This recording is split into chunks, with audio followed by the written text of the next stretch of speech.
Newstalk 1280 KIT. He's Lance. I'm Dave. Jackson standing by, and we have I guess you'd say one of what I think is a very interesting candidate. All three candidates in this race for District 3, I think, are really solid, caring citizens. And the reason I say that is because I had a chance to listen to them all at other events in the past. And District 3 has got a tough choice to make because they've got some quality folks. And I say that with Berenice in the studio. Berenice Pounce, good morning. How are you, ma'am? Good morning. Thank you for having me. It's a pleasure to be here. I do consider you somebody who's with it on. We don't operate just as a straight news operation here. Lance does news, and then we have conversation and opinion, and so we get to put out opinion because we're an opinionated show on an opinionated station. And so, in my opinion, having seen you, you represent yourself very well. I don't necessarily agree with all of your positions, but you're quality people in my book, and so I'm delighted that you're here and that Yakima will have a chance to compare what you have to say with what some of the other folks have had to say. Thank you. Yeah, tell us about yourself. Tell us, are you from Yakima, your family? Just kind of give us an overview. Sure, I am from Yakima. I was born and raised here. I am 37 years old. I was born at Memorial Hospital. I have actually was thinking about this morning. I have lived in District 3 almost my entire life. My childhood home is in District 3. Every property that I've purchased as an adult has been in District 3. My current home is there, obviously.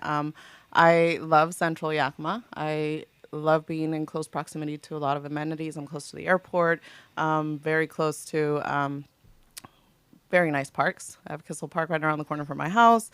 So I love living there. I went to school here in Yakima as well, and I have worked my entire life here. I had a couple short stints in Seattle and one in Salt Lake City, but I always come back home. This is my home. This is where my family is from, and I don't see myself living anywhere else. As far as my career, I have 15 years in social services. I have worked for different organizations. And I will also note that I was employed also as a community liaison a while ago and as a labor union organizer. I worked for People, serving people that are experiencing homelessness. I provided services for them to ensure that they were able to transition into affordable housing, assisted them in finding employment and also educational opportunities if they needed. From there, I worked for the Northwest Community Action Center, working with adults that are receiving public assistance and helping them transition into self-sufficiency. And that included actually working with a lot of organizations here in Yakima, including the city of Yakima, to place some of those adults into internships and to provide those employment skills so that they would be able to find permanent employment Move into the job and market. move into the job market and, again, become self-sufficient and off public assistance. Mm-hmm. In my current role, I am an education advocate. I am employed by the Educational Service District 105. Through my employment, I am placed full-time at Stanton Academy. It's our alternative high school here in Yakima, and I work with at-risk students, some of them that are gang involved, some of them have truancy issues. Some of them are involved in the criminal justice system, and my role there really is a mentor to these youth, to make sure that they have the skill sets and all the tools that they need in order to be successful. It's interesting. You're a kid. You don't want to be in school anyway, and you may miss out on some information that you truly will need getting out into the real world. And I imagine your job is to kind of steer them to make sure they hit all of that stuff. Definitely is. There's a lot of things lacking in the things that we learn or that these youth learn at home and that they learn in school. So I bridge that gap, that knowledge gap, get them prepared for real life. Yeah. A lot of people say that their career, the things that they do on a daily basis, leads them to want to serve people. So yes, was that the case for you? Absolutely. Case for you and wanting to? Well, I'll start off. Go back a little bit to last year. I was unanimously appointed to the school board.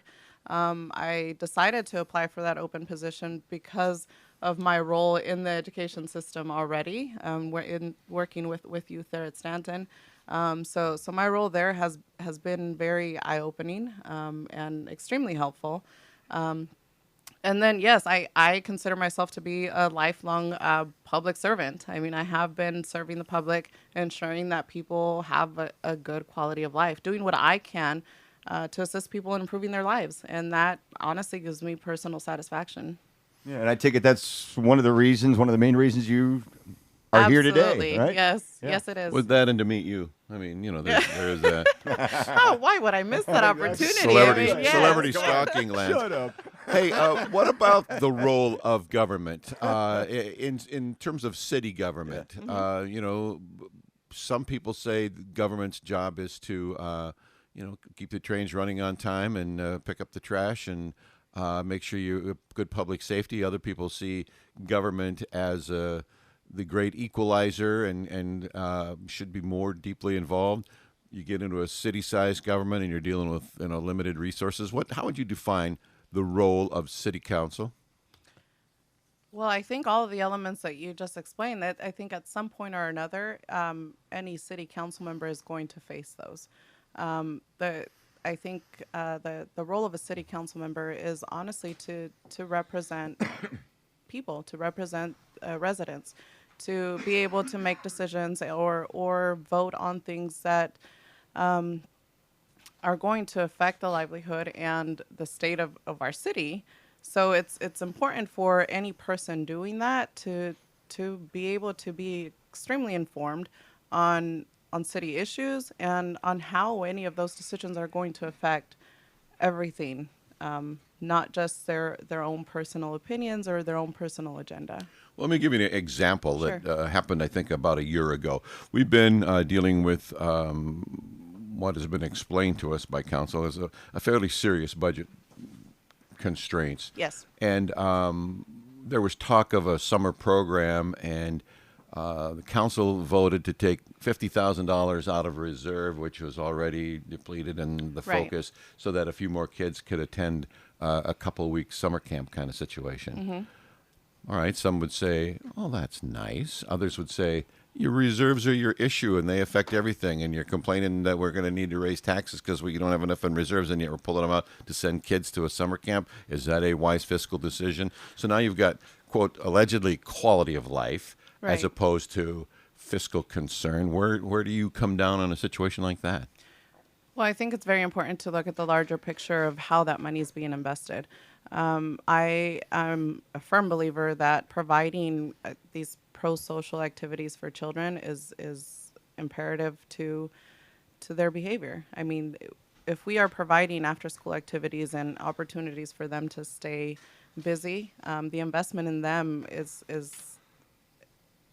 worth it. And if we're comparing the 50,000, is that how much you said? Yeah. Right. So if we're comparing the 50,000 in an intervention program or prevention program, and it's a activity for youth, compared to how much we would spend otherwise. I mean, if we're not providing these services, we're spending a lot more of our tax money in public safety or other areas. And I do want to say, though, that there has been a lot of programs, a lot of grants provided to the city that do provide these after-school programs. And, for example, the Yakima School District right now is working with OSPI, the Office Superintendent of Public Instruction, with a grant specifically for after-school programs. So I think the city investing that amount of money compared to how much else is being invested in our city, I think it's a very... it's a needed investment, and I don't see. So from setting a priority position, you're Right. you're comfortable with doing that, even while all other fingers point. What are we going to do about our reserves and all of that? You still see that as a reasonable investment? I do. And what Yes, I do. What the cost might be down the road. See, when you come from the Right. dinosaur period, like we do, you never have to worry about T-Rex around the corner. But where I grew up, we never had those kinds of programs. Right, I mean, understand. are we acknowledging that the world has just changed so much that it's necessary to provide for what I was told to get out of the house and go do for myself? So is that a fair statement? Yes, I would agree. Then how come dinosaurs are going extinct? We should be the ones that survive. You have survived. You have survived this long. I have I in fact, I have a soundbite from a fellow dinosaur. Oh no. There you go. That was my Godzilla call for the Godzilla, morning. all right. I try to work him in every day somehow, somewhere. KIT News Time is 7:26. If you're just joining us, we're talking to Yakima City Council District 3 candidate Berenice Pounce. And tell us, what are you hearing? First of all, what do you believe is the biggest challenge in the city? And then what are you hearing from people in your district? Well, I think we already touched a little bit, and Dave spoke on this, and I think that the biggest challenge is the state of the budget, the city budget. I have had the opportunity to kind of delve into the city budget a little bit, and I know that they have done already some great work in replenishing the reserves, but that is going to be a continuous battle with the city council and city management. You support the plan for an East Side pool?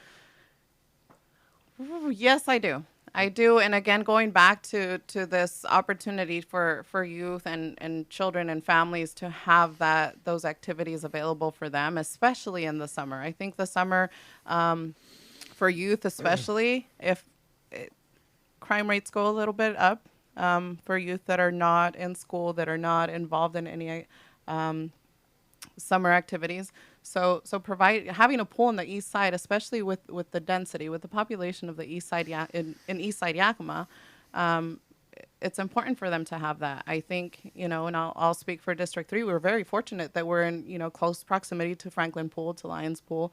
So yes, I do support that. One of the biggest controversial moments was the other night at council when there was a call to, quote, show the community, and I'm not sure exactly what community was being defined, but that word gets used a lot in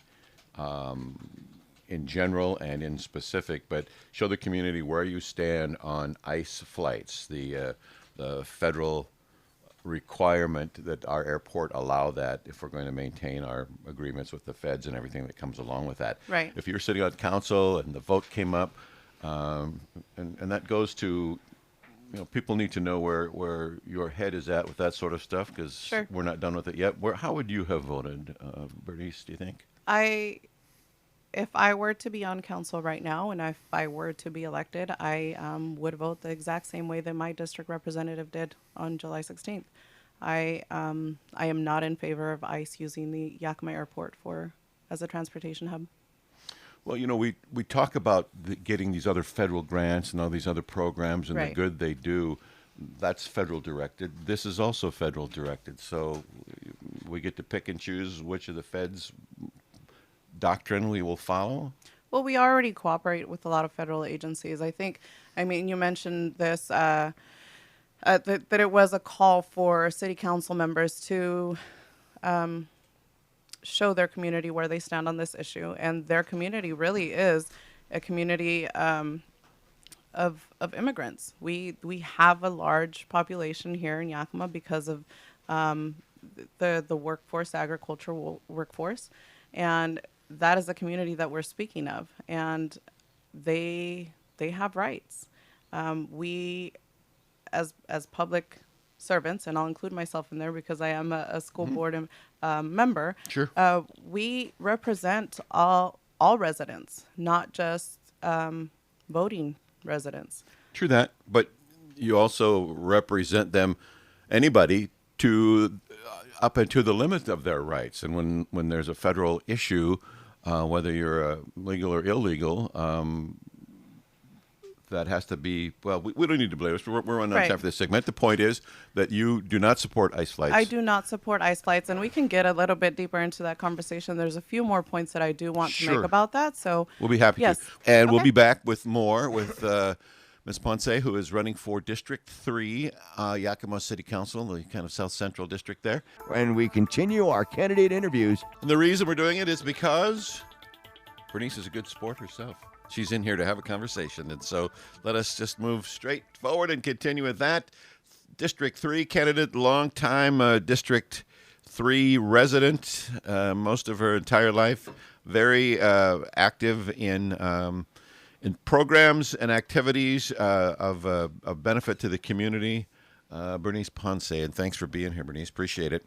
When we left moments ago, we were just kind of touching base on the ICE flight vote that took place at City Council.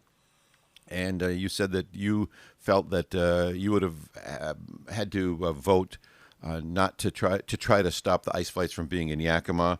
I see that as to be honest with you, I see that as the big divider in our community. We have race issues in our community. There's no question about that. Right. And they've been there for a long, long time.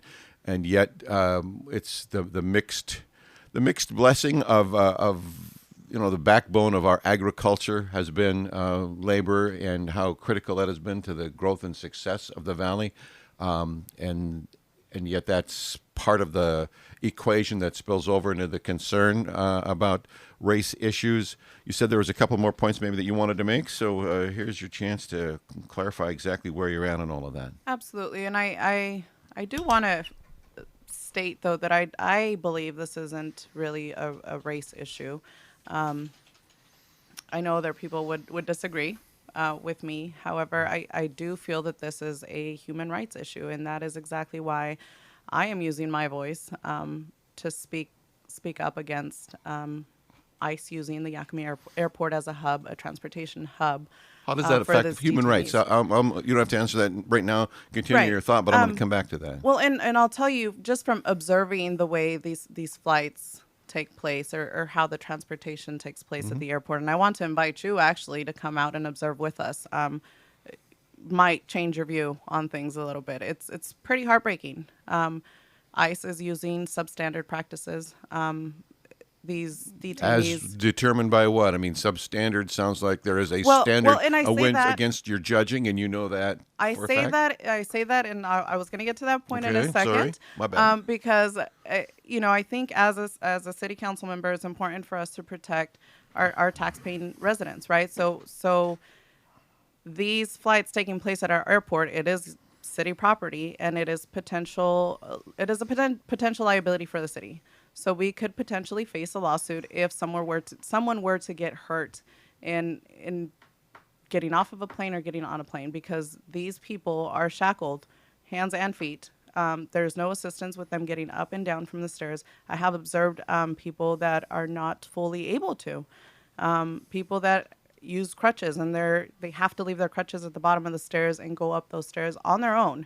So that's what I mean by substandard practices, and that is a potential liability for the city. So that was the other point that I wanted to make. Something else also is that no other candidate has mentioned this, and I did want to touch a little bit on it. It's a Senate Bill 5947, the Keep Washington Working Act. Now, the Attorney General is working on his legal opinion and how that is going to be implemented in cities. That could include some directive or some wording so that cities aren't allowed to, or that ICE wouldn't be allowed to use our city airports for that. So if that were to be the case, us taking action now to stop the ICE flights, we would already be in compliance once that is rolled out next year. So that's another one of the points that I did want to make regarding the ICE flights. Are you hearing that from people in your district, that they want these ICE flights stopped? I mean, is this a part of a conversation that you're having? What I am hearing is that people are in fear, and they're in fear because of the presence of ICE in our city. And I mean, if we use the 6 degrees of separation theory, anyone is within 6 connections of someone that immigrated to this country. In my case, it's a little bit less than 6, but I am hearing that, and I mean, students that I work with, they're in fear. Families that I work with are in fear. My neighbors, they're either themselves immigrants or people that immigrated into this country. They're close family members are, someone that they know, someone that they care for. So yes, it is something that I'm hearing, and people live in fear, and we shouldn't allow that. Unless there's reason to be afraid. Unless there's a law that says you're breaking us by doing what you're doing. I mean, it's one thing to, I live in fear of poverty, so I don't go rob the bank just so that I have money, so I'm not in fear of my financial situation. I mean, I understand the words, and those are the words we hear, but there's the other side of the coin, and that is, what the law says. What about working to change the law and all of that? I don't know if you were at the meeting the other night or if you saw it, but there was talk of liability insurance and that the airport was covered and that Mr. McCormick had sufficient insurance and all of that. So that might be a bit of a straw man kind of argument.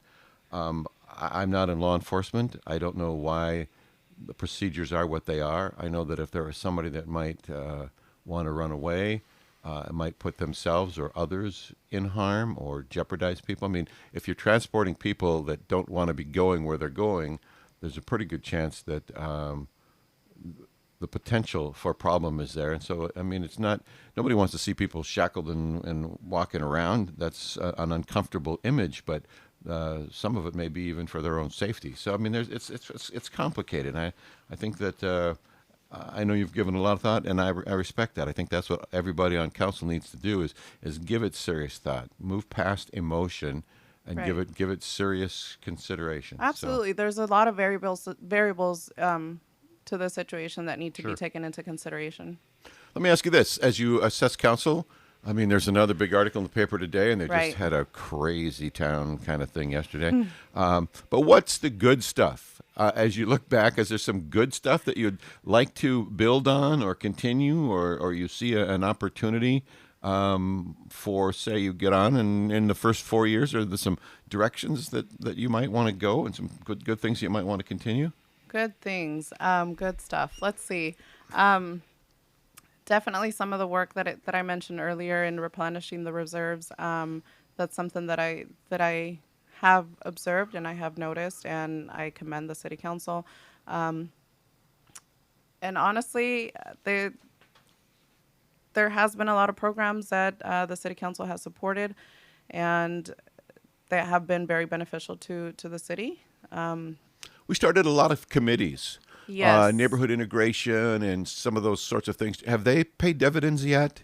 Is that feel good stuff, or is there actually good stuff come from it, or is it too early for you to know? I would say it's too early for me to know.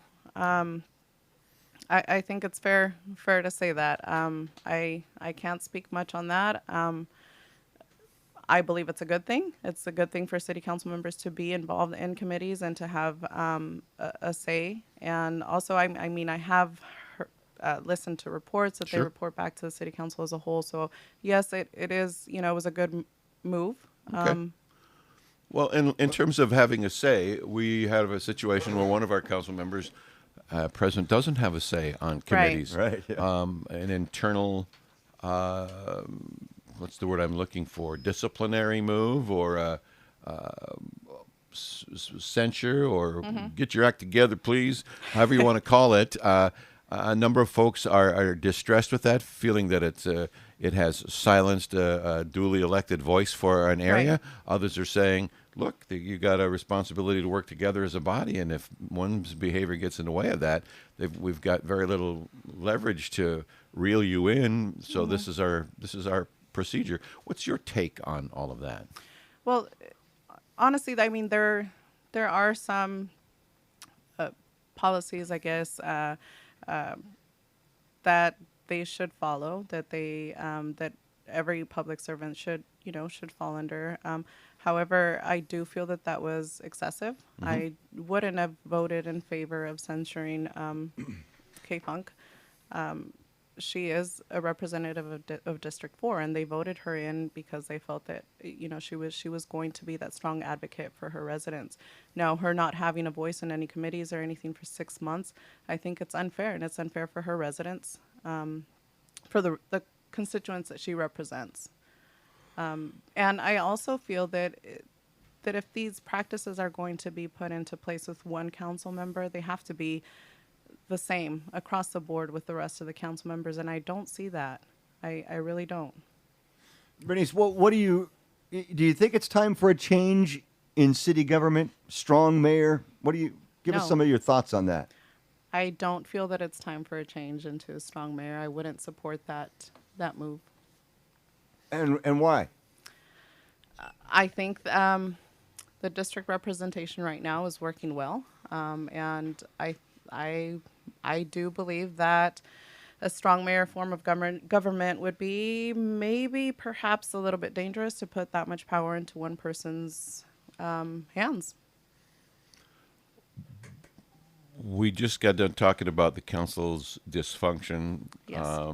You had a bit of a moment to collect some of the good things, and yet the district representation is working well. You think the system's good, but maybe the players aren't I think the playing? players, yes, absolutely, and I think we should take into consideration that there is going to be 3 brand new council members there come January, and I feel confident that regardless of who is elected, whether it's me or the other 2 candidates from District 3, that there's going to be a shift in how city council is working. I do believe that there will be some cohesive decision making, completely different than what's going on right now. Okay. It's interesting because in the conversation from yesterday's council meeting, some people are saying it's not, the talk is not in the general public yet. Right. And it's irrelevant to conversations moving forward. And yet it's been in the Business Times, it's been here. Others have speculated, and in conversations with other council members, they have more or less confirmed that it's going to be an issue. So let's talk about yesterday's meeting. Had you been on council yesterday with two council members missing, the council voted to change rules short term and wound up appointing someone to be the acting city manager without their knowledge. Right. How do you describe that as a potential candidate here for the spot? Well, if I would have been one of the council members that wasn't at this meeting, I would be absolutely upset about that. I think it is a courtesy to those council members that were absent to hold off on making any of those decisions because it is a governing board of 7. I think it'd be important for all of them to be present, especially when making a decision regarding an interim city manager. I don't know much about the person that was appointed. I do know that she has been a city employee for more than 20 years. Yeah. I don't, doubt her qualifications for the position. But I do have some hesitation, especially because she wasn't aware of this appointment. Yeah. So it's, it makes you question some of the decision making that's going on right now. What about, got to touch on taxes just because Sure. this current council and was brought up and discussed basically between 2 people who are coming back on the next go round. They aren't up, Brad Hill and Kay Funk. Okay. The idea of, every year the council can automatically raise property tax 1% Right. by law without a vote of the people. But there's talk of the possibility of holding a vote to raise that up to fix some of the budget concerns that you've already sort of referenced. You got any thoughts at this point on the prospect of asking voters to make a bigger give on property tax? That's a tough question because I do understand that sometimes it is inevitable, right, to raise taxes. I mean, that's just the reality of it. However, I mean, as a property owner myself and a single income household, even a 1% raise could be a hardship. Sure. For me. And, Sure. and in my district, we are, working class families. So on the topic of taxes, I would be against any effort to raise taxes at this point. I think there are other avenues for us to try to replenish the Sure. budget. Well, so far you've done marvelously well fending our questions. Now it's your turn to say what you want to say. How much time do I have? You've got 3 minutes. Are there Okay. areas that you want to address and maybe Yeah. conclude with the here's why you need to vote for Bernice? Sure. Well, and there are some areas that we didn't speak about. I will speak a little bit about affordable housing because that is one of my priorities, and I have spoken about that. I think City Council should consider looking at changing some of the zoning laws to allow more building opportunities in the west side of Yakima. I think with our growing population, we have no option but to extend over to the west side of Yakima. I also do believe that we should consider looking at the fee scales that we have for builders, changing that to a fee scale of maybe fees per square footage instead of per building. So that's one of the things. I do feel public safety is a huge priority, and I think it should be not just for me, but for any candidate and for any sitting council member. We have seen a huge increase in gang violence and gun violence in our city, and continuing to support and partner with organizations that are providing those prevention programs is going to be extremely important in trying to reduce that. And I mean, we already spoke a lot about the budget, so I'll leave that there. I was just going to say, 2 minutes ago, you're trapped in an elevator with Dave, Lance, Jackson, and all of Okay. Yakima. And here's your pitch. Here's my pitch. My name's Berenice Pounce, also known as Bernice Pounce. I ask for your vote because I have experience already serving on a governing board. I'm passionate about giving back to my community. I have proven my leadership skills, and I would like to, again, ask for your vote because I do feel that I am prepared for a position on the city council. My experience speaks for itself, and I think that's my closing statement. That's all you need to Also, say. please reach out to me if you have any questions. I am more than happy to answer any questions. Do you from have any events residents. or something between now and the primary? I do not. Primaries is 2 weeks away, so just make sure you get your ballots back to Yakima County by August 6th. If people want to get a hold of you, want to have a conversation, how best do they do that? My cell phone number, that's 509-930-8579. All right. And that information is also available at the auditor's office. If you didn't get it written down, Yes. that's one way they can track you down and then work back from there. Absolutely. Well, best of good luck to you. As we tell all of our candidates, those who win, we hope to have back again before the general, and the winner we hope to see much more frequently than we have city council on now. I'm disappointed in the lack of willingness to come on and face the community at large. And hopefully, if you're in there, this won't be your last trip in. Best of good luck. Thank you.